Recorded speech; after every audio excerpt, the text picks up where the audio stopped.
Hello po mga kababayan, si Dante Maravillas, Bicolano vlogger, broadcast journalist from Albay. Ang daming nasyak ngayon. Sa biglang pagsibak mga kababayan kay General Nicolas Torre, pati yung Congress na siyak. Yan o. Anyari, House Member siyak by Torres removal as PNP Chief. Sabi na actually itong mga nasyak po, yung mga nasa minority, karamihan sa kanila yung mga dilawan. Kasi yung ini-expect nila na sisibakin, hindi man po si General Torre. Tingin nila maganda yung performance ni General Torre. Kaya lang, tingin ko sumobra kasi. Pag sumobra talagang kailangan, wag lalampas. Di ba? Ang inaasahan nilang sisibakin sana ng ating Pangulong Bongbong Marcos yung DPWH Secretary dahil sa pagsigawa ng mga anomalya amounting to billions sa mga flood control projects. Pero may tiwala pa yung ating Pangulong Bongbong Marcos kay Bunuan. Paano yan? Nauna pa si General Torre.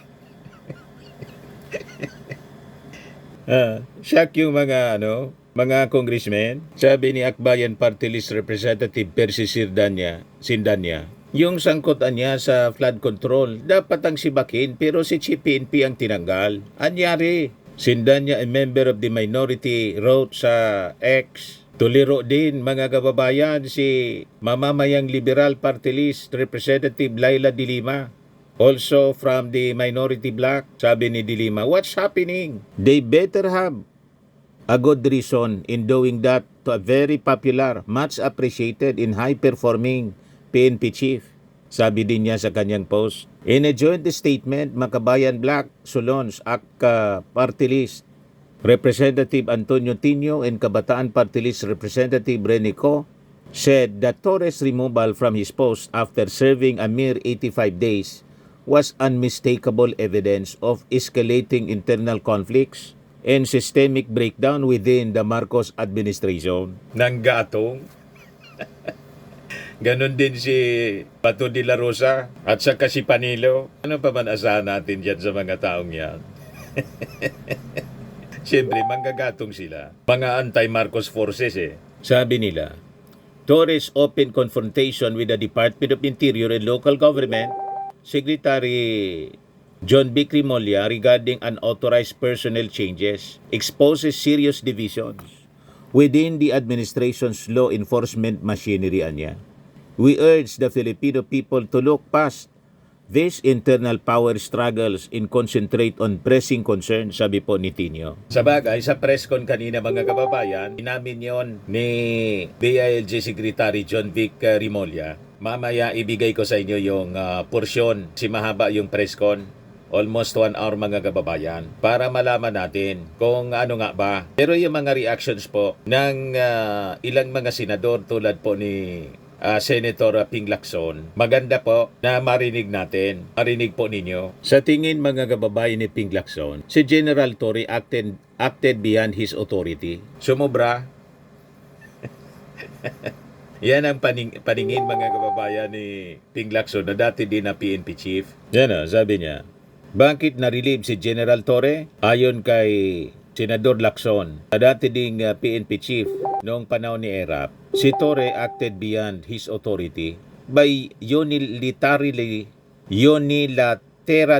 relieving his second in command, Police Lieutenant General Jose Melencio Nartatets Jr. Siya po na siyang pumalit kay General Torre na one false move. Mga kababayan, si General Torre, madaling sabi. Yung kanyang one false move po, checkmate agad. O diba? Pero niya Mr. Maravillas, diba ang sabi ni John B. Crimolia, baka bigyan din ng posisyon. Lalabas niya, pampalubag loob. Diba? Marcos considering Torre for government post. Sabi po ni Secretary Rimolya, Jombik, I was privy to a conversation that the President is considering him for another post in government. Sabi po ni Rimolya sa press con kanina. We will know soon if General Torre will accept. Malamang mahirapan. Ewan ko kung tatanggapin yan. Ang offer na yan ni General o ng ating Pangulong Bongbong Marcos, sabi ni Rimulya.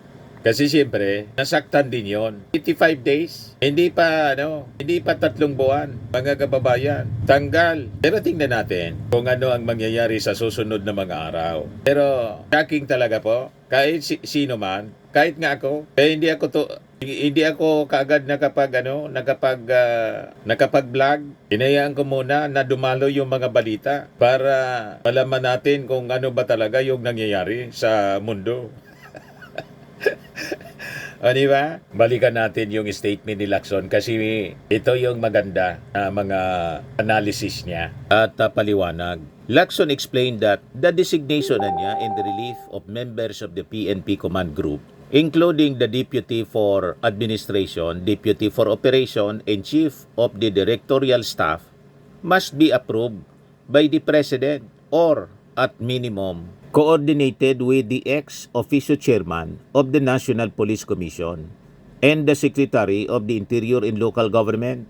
Si Torre Anya acted beyond his authority in unilaterally relieving his second-in-command, si Narta Tets.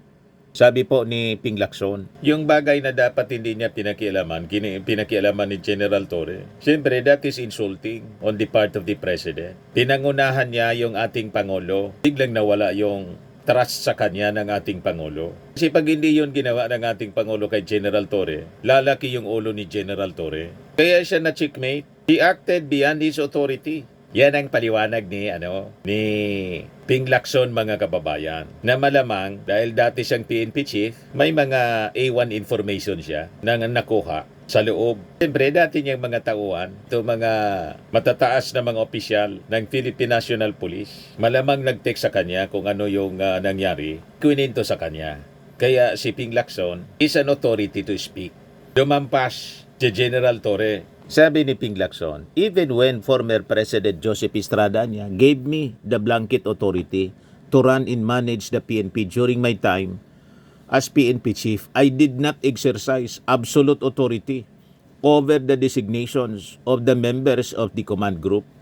Nonetheless, Lacson said the decision to relieve Torre remains the sole prerogative of President Ferdinand Romualdez Marcos Jr. Sabi ni Ping Lacson, what is important at this point is a smooth transition in transfer of command and authority so as not to hamper the overall mission of the Philippine National Police to continue maintaining peace and order for the benefit of the people whom they have sworn to serve and protect. In August, Narta Tets, then holding the PNP's second highest position, was appointed to lead the Area Police Command, Western Mindanao. In a separate ambush interview, also on Tuesday, Presidential Sister Amy Marcos said she personally warned Torre against karma after he demoted Nartates. I called him out and said, "Hey, why is it like that? That will come back to you. Be careful." I did not know, Anya. I would turn out to be right. And I apologize. I had no idea, sabi ni Amy Marcos. Wala daw siyang idea kung bakit natanggal. Si Nartates, mga kababayan, isa is siguro ito sa mga trusted men sa PNP ng ating Pangulong Bongbong Marcos. Second in command nga eh. Yung mga naging achievement ni General Torre, he was rewarded by the President. Yung pag-aresto niya kay Kibuloy, yung pag-deliver kay Digong sa Dahig, rewarded siya. Kaya nga po siya, ginawang PNP chief. Kaya lang sumubra. Di ba? Yung second in command, siguradong ilagayan dyan ng ating Pangulo para for checks and balances. Lalo itong si Nartates pala po, Nartates pala, Ilocano, taga Ilocos Sur. Ito yung dinimote kasi, Nartates. Dinimote ni General Torre. Second in command siya. Yan Ipinanganak noong March 19, 1971 sa Santa Cruz, Ilocos Sur. Si Police Lieutenant General Jose Melencio Corpus Nartates Jr. ay kinikilalang isa sa mga natatanging leader sa hanay ng Philippine National Police. Sa kanyang mahaba at kapuri-puring karera na puno ng dedikasyon, pamumuno at tapat na serbisyo, patuloy siyang nagsisilbing huwaran ng kahusayan sa pagpapatupad ng batas. Ang kanyang angkan na may ugnayan kay Gabriela Silang, kita mo, relative pala to ni Gabriela Silang, isang bayani, ay sumailalim sa malalim na tradisyon ng kagitingan, integridad at pagmamahal sa bayan ng mga Pilipino. Sa murang edad na 17, sinimulan ni Police Lieutenant General Nartates ang kanyang landas sa pampublikong serbisyo, isang akbang na lubos na humubog sa kanyang buhay.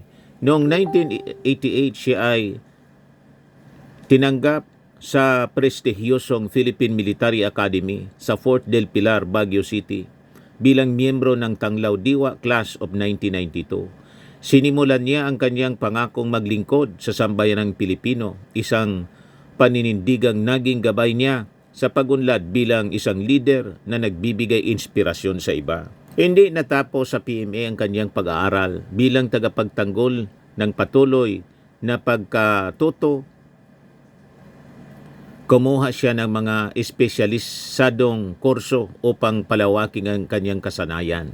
Kabilang dito ang Urban Counter-Revolutionary Warfare Course noong 1992, Underwater Operations Course noong 1993 at Police Intelligence Officers Course noong 1994. Pinalawak niya ang kanyang kaalaman sa pamamagitan ng mga internasyonal na pagsasanay tulad ng Crisis Response Team, course sa Estados Unidos at Chemical Control Clandestine Laboratory Program ng US Department of Justice Drug Enforcement Agency. Matindi po ang educational qualification ng second in command. Dinimote kasi niya, dinimote bigla. Hindi nagustuhan sigurado ng ating Pangulo. Lalo't kababayan niya. Siyempre, maglireklamo yun.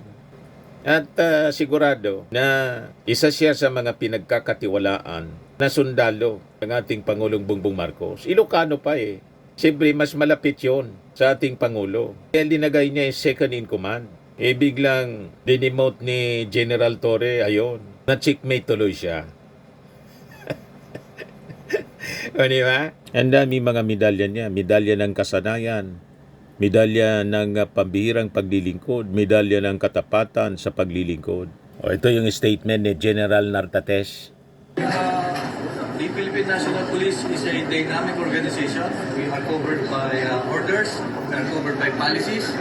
As a fine Filipino public servant na minsan ay isang sundalo, susunod lang tayo kung ano ang ibibigay na utos, especially this is a general order. I don't find any conflict or maaway, no? Basta we follow orders. Saan siya ilalagdamitan kung hindi man po mag-retire si Chief o si General Torre? Signing. Nandyan sa office of the Chief PNP or nasa office of the Chief PNP or nasa Bihar. O ngayon, nag-react si General Bato o si Senador Bato, dating Chief PNP din. Siyempre, panggatong ang reaksyon niya. Ano pa manasaan mo dyan sa taong yan? Yan, sabi niya. It just goes to show na walang forever. Galit ako sa kanya sa ginawa niya kay Pastor Apollo Kibuloy at kay Presidente Duterte. Pero ngayon, nawa ako sa kanya dahil after niya ginawa yung lahat-lahat, binigyan siya ng posisyon tapos sinibak na rin siya. That is normal. Prerogative yan ng ating Pangulo. Bakit? Si Digong ba? Walang sinibak nung panahon niya. May mga sinibak din siya, di ba? Kailan, siyempre, yung mga kasabwat, hindi. Walang ganun kasi na policy yung ating Pangulong Bongbong Marcos. Pag kasabwat, huwag dapat gagalawin, baka bumaliktad. At talaga namang walang forever. O tingnan ninyo, dati nasa poder kayo, ngayon wala na. Nasa daig na yung amo mo. At malamang sa malamang, kahit wala si General Torre, ang pumalit na si General Nartates, pag lumabas yung warrant of arrest mula sa daig at sinerve ng Interpol, i-deliver din kayo. Tulad ng ginawa ni General Torre kay Digong. Di ba? Ngayon, ito pa ang gustong i-share ko sa inyo. Isang post mula sa dating Army Commander namin dito sa Bicol. Nung ako active pa sa mainstream media, si Colonel Harold Cabunok. Ito yung post niya. Lieutenant Colonel Cabunok. Pero I think baka na-promote na rin tong general. Dapat maging general na ito si Harold Cabunok. Sabi sa kanyang post dito, 6 hours ago. Pinatanggal sa pwesto si Chief PNP. Nakakagulat na balita. Siyempre, hindi lang tayo sanay. Nangyari na rin ito sa Armed Forces sa designation ng Chief SAFP. Sa isang demokrasya, nagpapakita ito sa tunay na kahulugan ng civilian supremacy over the military and the police. Demonstration ito na ang kapangyarihan ng civilian political leader, ang commander-in-chief, ay nakakataas kaysa sa mga general. Ang ibig sabihin, kung ano ang policy ng gobyerno, i-align ng militar at pulis. Ang strategy sa pagsagawa nito ng mandate ng organization, example, National Defense, Community Policing. Kung hindi satisfied ang civilian leader sa performance ng kanyang appointed officials, military, police, pati mga cabinet officials, etc., pwede niya itong palitan anytime. Sa US, pinalitan din ni President Donald Trump ang maraming senior general sa taon na to. Sa kasagsagan ng Korean War noong 1951, maging ang Medal of Honor awardee at hero ng World War II na si General Douglas MacArthur ay pinatanggal ni President Harry Truman dahil sa naging conflict ng policy at strategy. Naintindihan na ninyo? At di pleasure sila lahat ng ating Pangulong Bongbong bilang Commander-in-Chief. Hindi na tayo dapat mabigla. Yung little president nga na si Vic Rodriguez, tinanggal. Di ba? Si Sara Duterte, hindi man pala yung tinanggal. Tinanggap yung resignation. Pero talagang tama yung desisyon ng ating Pangulo na tanggapin yung resignation kasi wala mang magandang contribution si Sara Duterte sa DepEd other than yung mga chicheria. O diba? So huwag kayong mabigla. Sabi ni Lieutenant Colonel Harold Cabunok, hindi lang kasi tayo sanay. Masanay tayo. Pero pag naunawaan natin yung kapangyarihan ng ating Pangulo, ang lahat ng nasa ibaba niya, they're all serving at his pleasure. Hindi na tayo, mga kababayan, mabibigla niyan. Yung PCO nga po, nakailang PCO secretary na ba? Panglima na yata? Si Secretary Gomez? Ganun talaga po. Hindi umabot sa expectation ng ating Pangulo. Nakikita lang natin siguro yung mga nababalita sa telebisyon, sa social media. Pero sa loob, hindi man natin alam kung ano nangyari sa loob. Di ba po? So, ang payo ko sa mga nanonood sa atin, just trust the wisdom ng ating Pangulong Bongbong Marcos. Ako, naniniwala ako dito sa sinabi ni Ping Lacson. Kaya tinanggal si General Torre. He acted beyond his authority. At ang binangga niya, mga kababayan, isa sa mga most trusted men, second in command. Yan tuloy, si General Nartates ang ipinalit sa kanya. O di ba? Pakinggan natin itong press briefing ni DLG Secretary John Vic Remulla. Thank you very much. Good morning to all of you. Thank you very much for your presence here. I have a statement from our department. The palace affirms that President Ferdinand Marcos Jr. has made the difficult but necessary decision to relieve PNP Chief Police General Nicolas Torre III of his duties. Kita ninyo? Difficult but necessary. The President believes that his national security apparatus must always work within the framework of the law. With the recent developments, the President was presented with the facts, and he determined that the best course of action is to uphold the role of NAPOCOM as it was intended by law.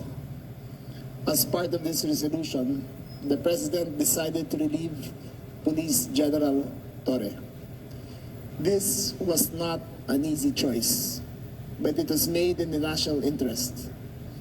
The President is committed to ensuring a unified direction and collaboration across all areas in his cabinet, particularly those responsible for delivering security, peace, and order. The President expresses his thanks and gratitude to Police General Torre, as his brief tenure brought new life and energy into the PNP. Nevertheless, the mission must continue. The Filipinos must be safe.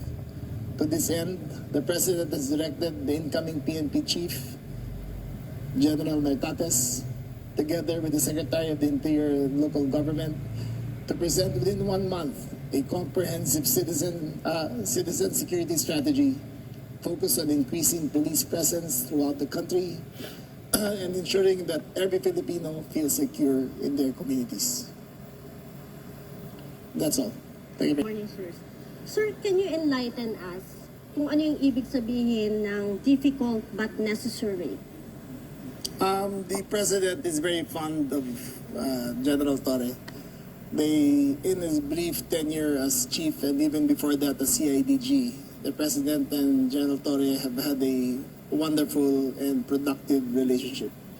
However, there comes a crossroads in a President's decision-making that he has to make the tough but necessary decisions to push his agenda forward.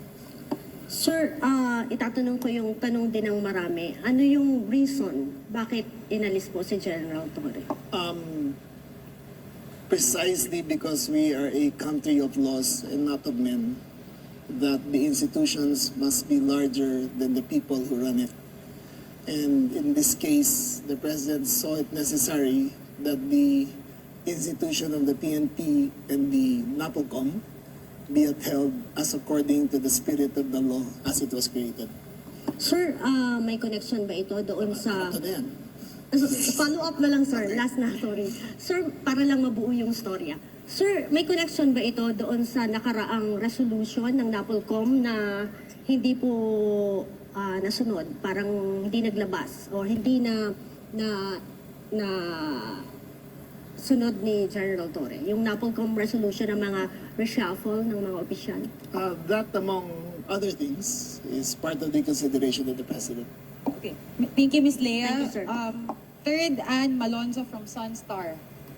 Sir, good morning. Sir, Yes. so my first question, saan na po ngayon ang i-assign si General Torre and what will happen, sir? Kasi nasa kanya yung 4-star. Yes, that issue, General Torre has been informed of his relief. He has the option of retiring or staying, but the question of the 4-star will be with the NAPOLCOM to take up, but that is a collateral issue only to that who will be running the PNP, which will be formally, as of today, General Nartates. Any words, nag-usap na po kayo ni General Torre about this matter, sir?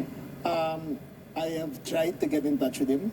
I made 5 phone calls last night.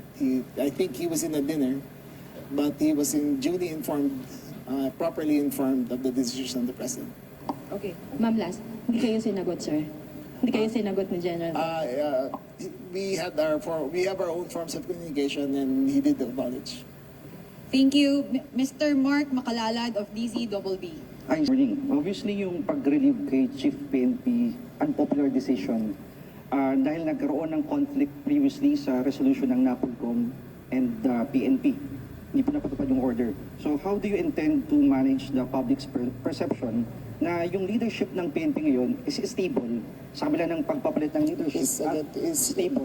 stable, And yes. wala po itong bahid ng politika. That is precisely why we are doing this, because we want to take politics out of the equation. When you have issues arising, you must resolve it according to the rules of the institution, and that's what we are doing. This is not a popularity contest. This is a question of maintaining the integrity of the institution. Sir, binalikan ko yung resolution ng NAPOLCOM 2025-0531 adopted last August 14 states that non-compliance with the requirements wherein prescribed shall subject accountable officers to administrative sanctions. So itong pag-relieve kay General Torre, parte ng sanctions dahil hindi sa pagsunod doon sa NAPOLCOM resolution. There is no sanction. The NAPOLCOM has not taken any sanctions as a body, nor has it been discussed, nor has it been filed. This is a personal decision of the President, and he has, after careful perusal of the facts, the order came from the office of the President and not the NAPOLCOM. Okay. Go ahead, just go ahead. Okay.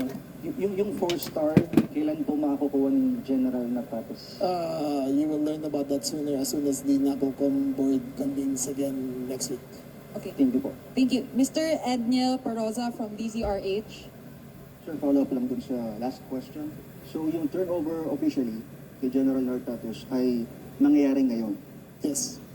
Sir, balikan lang namin sir yung comments or yung actions ng Malacanang. Ano yung exact na comments ng Presidente pagtapos ng medyo pagkakaiba doon sa NAPOLCOM order? Tinangka niya bang mamagitan ng Rizal ba? Well, as I read nung binasa ko, he has to make sure that the national security apparatus is always in one direction. And in this case, there was the President felt that he had to straighten things out, and the decision was made to replace General Torre. Ano na lang sir yung marching order ng Presidente sa bagong PNP chief kay General Nartates? Well, as I stated earlier, the PNP chief and I will have to present within 1 month a comprehensive citizen security strategy focused on public safety. May mga inaasahan ba tayo sir na drastic changes doon sa response natin sa 911 at iba pang programs na in-implement ngayon sana ni PNP Chief Torre? I do not believe that that is part of the agenda.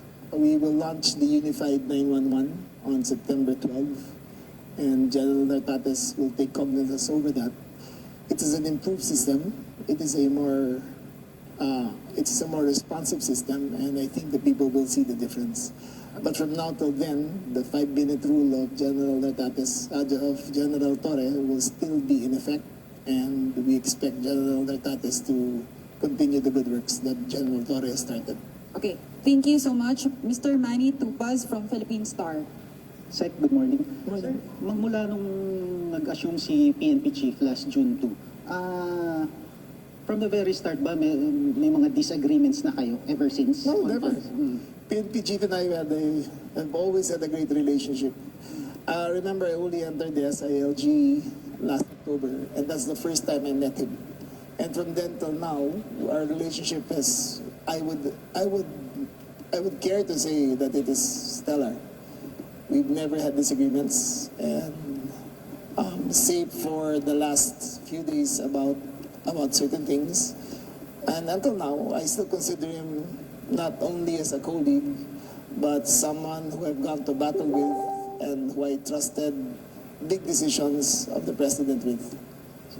Second one. Okay. Aside dun sa, apart dun sa NAPOLCOM Reso, may nabanggit kayo among other things. Ano pa yung mga other issues kay Chief PNP na nagkaroon ng consideration bakit siya kailangan? That is between the national security apparatus and him, and that is an executive privilege we cannot divulge. Okay. Thank you so much. Mr. Mon Galvez of TV5.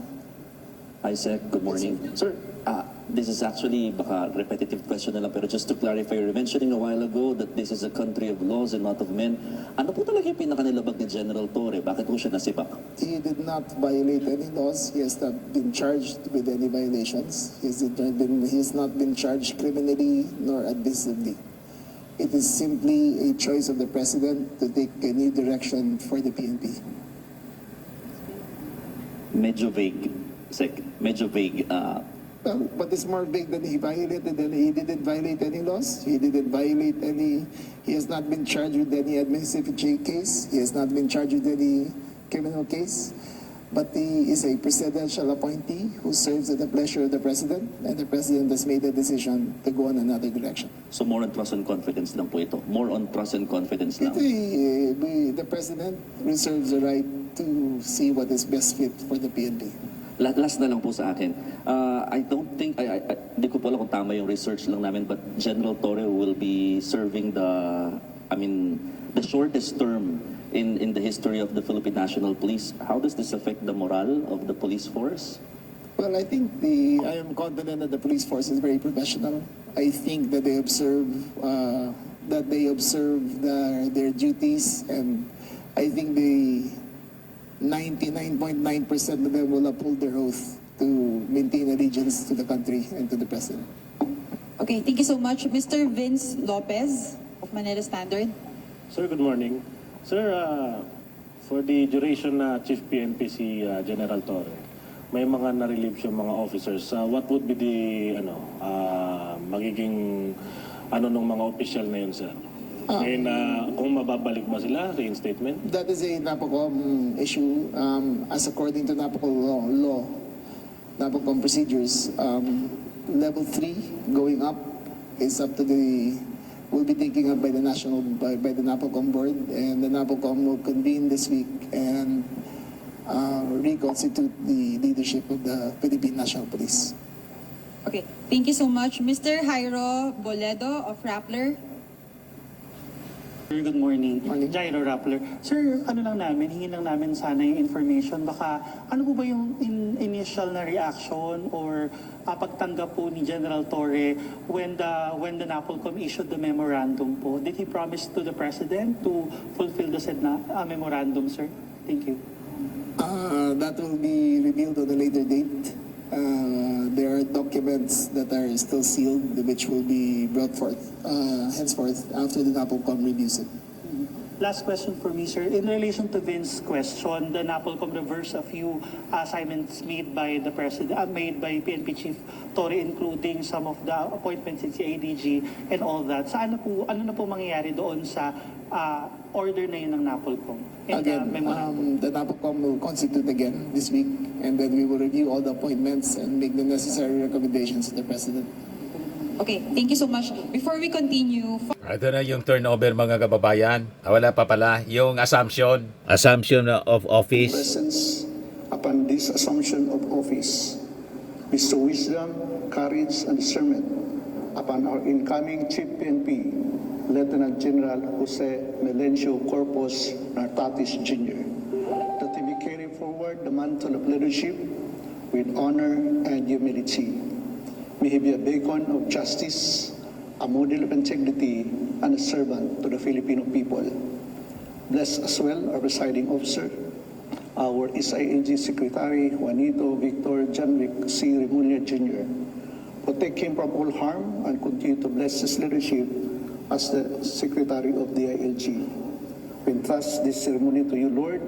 Let it be a celebration of legacy, a moment of transition with purpose. All this we pray in your most mighty name. Amen. Pursuant to General Orders Number NSQ GODES 2025-4309, National Headquarters, Philippine National Police, dated August 26, 2025, I hereby assume the position as Officer in Charge, Philippine National Police, effective August 26, 2025, and I sign in your presence.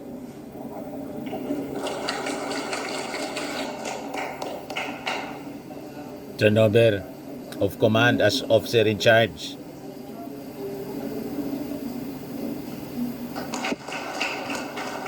Then yung message niya. Please sit down. My fellow Filipinos, today marks a great opportunity, one that is rooted deep within the aspirations I have valued. As I assume as the chief or to lead the Philippine National Police, I am reminded of the dreams I harbored for a safer, more secure Philippines. A dream where my grandchildren and indeed all Filipinos, families can walk our streets without fear. In the next years, as I direct the course of the Philippine National Police, I'm committed to ensuring that this institution stands greater than ever before. not only in terms of strength and efficiency, but also in the trust and respect of the people. I thank God Almighty for bestowing me this unique opportunity to lead the 228,000 strong personnel of the Philippine National Police. Mga italtaulo, iti pagilian tayo, Apo Madaydayaw, His Excellency Ferdinand Bongbong Marcos Jr., President, Republic of the Philippines, for his trust and confidence to implement the needed reforms in the organization. Thank you so much, Apo President. To the Dynamic Secretary of the Department of Interior and Local Government, Honorable Juanito Victor Junbic Remulla, sir. Thank you for your support. To the outgoing and the first Lacan Chief PNP, Police General Nicolas Deloso Torre III, thank you for steering the PNP for what it is today. To my beloved family who has nurtured me to what I am today, my father, my mother, and my brothers, my wife, Mary Rose, and my children who are the source of my strength and inspiration. I would like to recognize the presence of all government executives, friends, relatives, and the beloved members of the Philippine National Police who are here present, especially our members of PMA, Talangaydiwa class of 1992. At sa lahat, sa okasyong ito, isang magandang umaga sa ating lahat. Began many years ago as young lad growing up under the care of my grandfather, who served 16 years as the chieftain of the humble barangay of Mabilbilasor, Santa Ilocosur. Sa hapon ko unang nakita ang kahalagahan ng pamumuno, disiplina at kaayusan.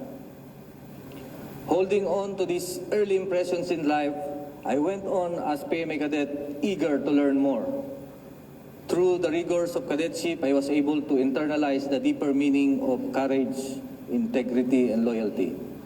From the halls of the academy to the streets where I have patrolled as a young lieutenant, every experience has shaped me into the leader I am today. My aspiration has become to lead with integrity, to serve with compassion, and to protect our communities with unwavering dedication. But today is not just about my story.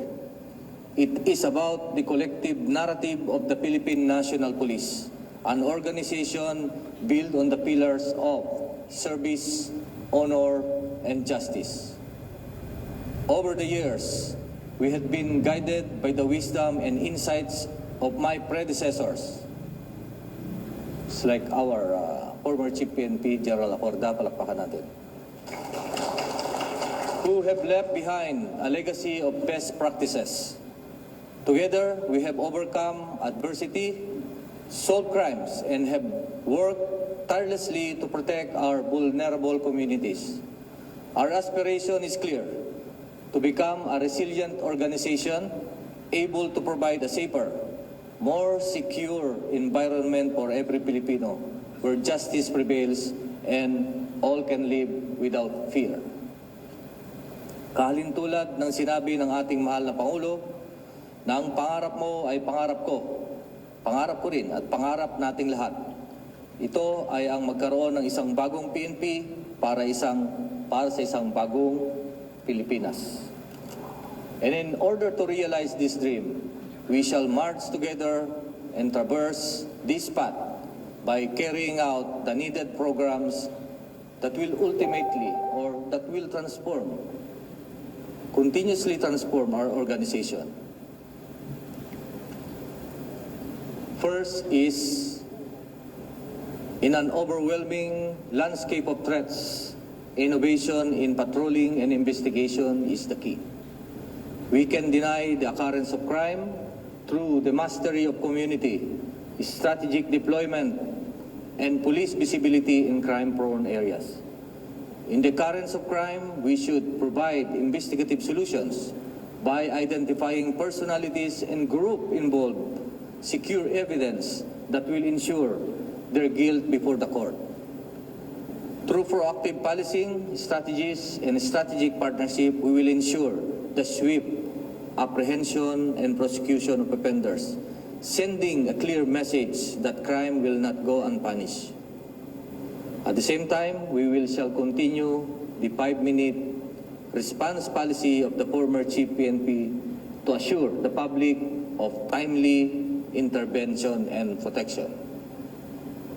Second, following the direction of our President and as we confront the realities of modern crime, we must expand our focus to include cybercrimes that is becoming more rampant or prevalent. Our cyber capabilities must be responsive and should adapt to the latest cyber threats and trends. We will prevent these crimes proactively with rapid response and establishing mechanism in place to address emerging threats swiftly. Third, our commitment to the campaign against illegal drugs, loose firearms, and terrorism must remain steadfast. Record shows that prevalent crimes are often associated to these personalities involved in illegal drugs and that prevalent crimes are usually committed with the use of firearms. Fourth, the moral and welfare of our personnel are paramount. Through continuous education, recognition, and comprehensive welfare program, we will empower our officers to perform their duties with excellence, professionalism, ensuring their well-being and morale remain high. Fifth, we will revisit, improve, and implement risk management plan at all levels, or the business continuity plan. Six, we must review and enhance our security operations to intensify protection of vital installations. Seventh, we must ensure or enhance our capabilities in secure protocols in managing public events and maintaining crowd control, ensuring the safety of all participants and the organizer as well, by implementing comprehensive security plans and maintaining a calendar of events. We will uphold order and safety during gatherings and festivities, especially in Metro Manila. We have the SONA, we have the Quiapo, and as well as the SONA. Ito yung panunumpa. Please raise your right hand and repeat after me. Ako si Police Lieutenant General Jose Melencio Corpus Natates Jr. na itinalaga sa katungkulan bilang Officer in Charge, Philippine National Police. ay taimtim na nanunumpa. Natutuparin ko ng buong husay at katapatan. Sa abot ng aking makakaya. Ang mga takdang gampanin. Ng aking bagong katungkulan. Kalin sabay nito'y nangangako ako sa ngalan ng Republika ng Pilipinas na aking itataguyod at ipagtatanggol ang saligang batas at tunay na mananalig at tatalima ako rito